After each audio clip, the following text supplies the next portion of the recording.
today is something unexpected, so start with your thoughts right now. I'm a little out of words. I think this time of the year is a tough moment for a lot of players, physically and mentally, it being the end of the season. So I hope that Katie can take this time to recover. Kagulat World. Filipina tennis star Alex Ala advances to the round of 16 via walkover, leading 6-4, 2-1 after her opponent, Katie Boulter of the United Kingdom, retired due to injury in the second set of their round of 32 matchup at the Hong Kong Open. At nagtala ng bagong kasaysayan sa tennis. Alexandra Ala, ang pambato ng Pilipinas, muling pinatunayan na kayang lumaban ng Pinay sa world stage matapos talunin ang British star na si Katie Boulter sa round of 32 ng WTA Hong Kong Open. Tinapos ni Ala ang laban sa score na 6-4, 2-1 bago ito nag-end sa walkover dahil hindi na nakabalik si Boulter sa ikalawang set. Matindi ang simula ni Alex. Sa unang set, kontrolado niya ang baseline exchanges gamit ang malinis na forehand at agresibong returns. Naka 3 breaks of serve siya sa 7 pagkakataon habang pinanatiling mahina ang second serve percentage ng kalaban. Sa kabila ng mas mataas na first serve accuracy ni Boulter, mas epektibo si Ala sa conversion, kumukuha ng mas maraming puntos sa crucial rallies. Pagpasok ng second set, tila lumakas palalo ang kumpiyansa ni Alex habang nakitaan si Boulter ng pagod at pagkadismaya matapos maunahan sa tempo. Sa score na 2-1 pabor kay Ala, napilitang umatras si Boulter at idineklara ang laban bilang walkover, dahilan para tuluyang makuha ng Pinay ang panalo. Ito ang ikalawang sunod na panalo ni Ala sa WTA main draw ngayong buwan at isa sa mga pinakamalaking tagumpay niya sa taong 2025. Sa edad na 20, patuloy niyang binabasag ang mga hangganan. Ipinapakita sa buong mundo na ang dugong Pilipino ay hindi basta sumusuko. Sa bawat palo, bawat sigaw, at bawat puntos, muling nabubuhay ang pag-asa ng sambayanang Pilipino sa international tennis stage. Tanong ng marami ngayon, hanggang saan pa dadalhin ni Alexandra Ala ang kanyang apoy? Sa Hong Kong nagsimula, pero mukhang buong mundo na ang susunod niyang papasabugin. Hindi lang ito simpleng panalo, ito ay pahayag ng lakas, tapang at bagong yugto sa karera ni Alexandra Ala. Sa gitna ng init ng Hong Kong Open, muling ginulat ng Pinay tennis sensation ang buong WTA World matapos pabagsakin ng Briton na si Katie Boulter sa score na 6-4, 2-1. Isang laban na nagsimula sa tensyon pero nagtapos sa sandaling puno ng sigaw, tuwa at karangalan para sa Pilipinas. Mula sa unang palo pa lang, ramdam na ramdam ang determinasyon ni Alex. Matatag ang footwork, mababa ang errors, at bawat punto ay parang laban ng buong bayan. Sa first set, mabilis niyang naunahan si Boulter sa ritmo. Pinilit niyang maglaro sa baseline kung saan pabor sa kanya ang bilis ng bola. Kahit mas mataas ang first serve percentage ni Boulter, mas matalim ang return game ni Ala.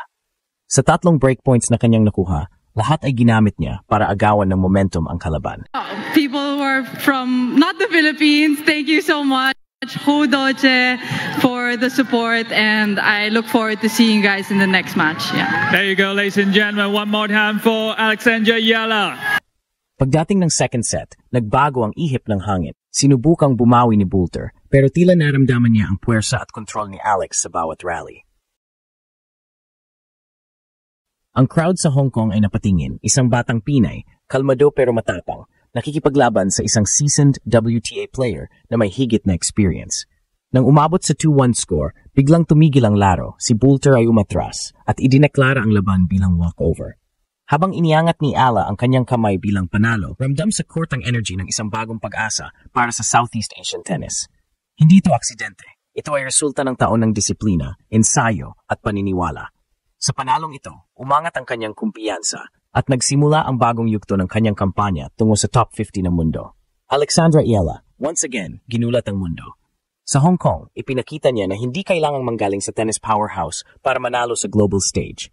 Ang kailangan lang, puso, disiplina at diwa ng isang Pilipinong lumalaban para sa bandila. Matapos ang panalo kontra Katie Boulter, naging usap-usapan agad si Alexandra Ala sa mga sports forums at tennis circles. Hindi dahil sa walkover, kundi dahil sa kung paano niya kontrolado ang laban mula umpisa hanggang matapos. Ang body language niya ay parang isang veterana, composed, mature, at puno ng kumpiyansa.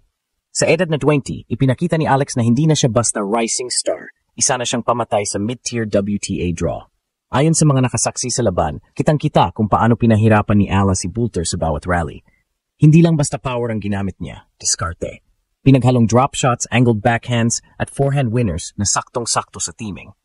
Iyon ang trademark ni Alex. Hindi lang siya umaasa sa lakas, kundi sa katalinuhan. Ang kanyang 63% win rate sa second serve ay indikasyon na matatag na mental game, bihira sa mga batang atleta. Pero higit sa mga stats, mas matindi ang emosyon. Sa bawat sigaw niya matapos makuha ang breakpoint, ramdam ang gutom at determinasyon. Sa gilid ng court, ilang Pinoy supporters ang napasigaw ng Laban Alex at Mabuhay Pilipinas.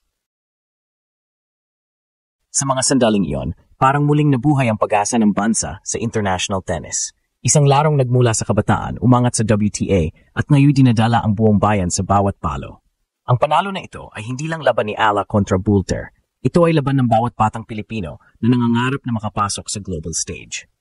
Ang bawat set point, bawat return, ay paalala na kaya ng Pinoy tumindig sa harap ng mga powerhouse nations sa sports. Sa Hong Kong, pinatunayan ni Alexandra Ala na ang salitang underdog ay hindi hadlang. Ito ang sandata. At habang papalapit ang quarterfinals, marami na ang nagtatanong, hanggang saan ang kaya ni Alex? Dahil kung ganito siya kadeterminado ngayon, walang imposible.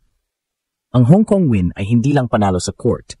Ito ay simula ng bagong kabanata kung saan ang Pinay Pride ay handang sumabog sa buong WTA Tour. Matapos ang tagumpay kontra Katie Boulter, malinaw na ang direksyon ni Alexandra Ela, tuloy-tuloy na pag-akyat sa world rankings at paghahanda para sa mas malalaking laban sa WTA Tour. Hindi na siya simpleng wildcard o dark horse, isa na siyang consistent threat na pwedeng pumutok sa kahit anong bracket. Ang Hong Kong Open win ay nagsilbing simbolo ng maturity, resilience, at tactical brilliance ng batang Pinay. Kung titignan ang stats ng laban, malinaw kung saan nagbunga ang kanyang paghihirap.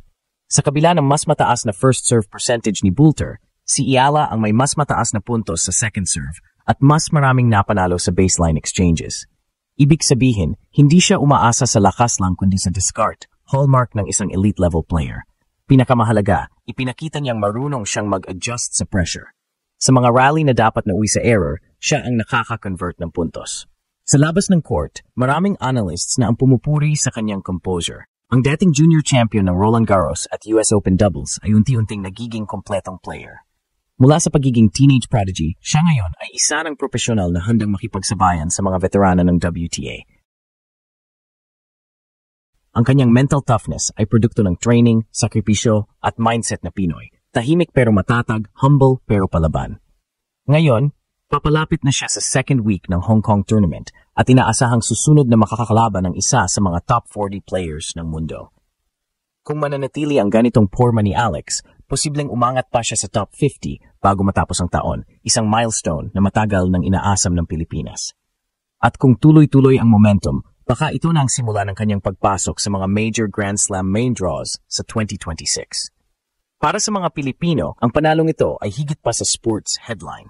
Isa itong paalala na kahit sa larangang bihira nating mapansin, may Pinay na tahimik na gumagawa ng kasaysayan. Sa bawat palo ni Alexandra Ala, may kasamang mensahe na ang talento, disiplina at puso ng Pilipino ay pwedeng umabot hanggang sa pinakamalaking entablado ng mundo. Hong Kong lang ang simula. Ang susunod niyang destinasyon, posibleng maging alamat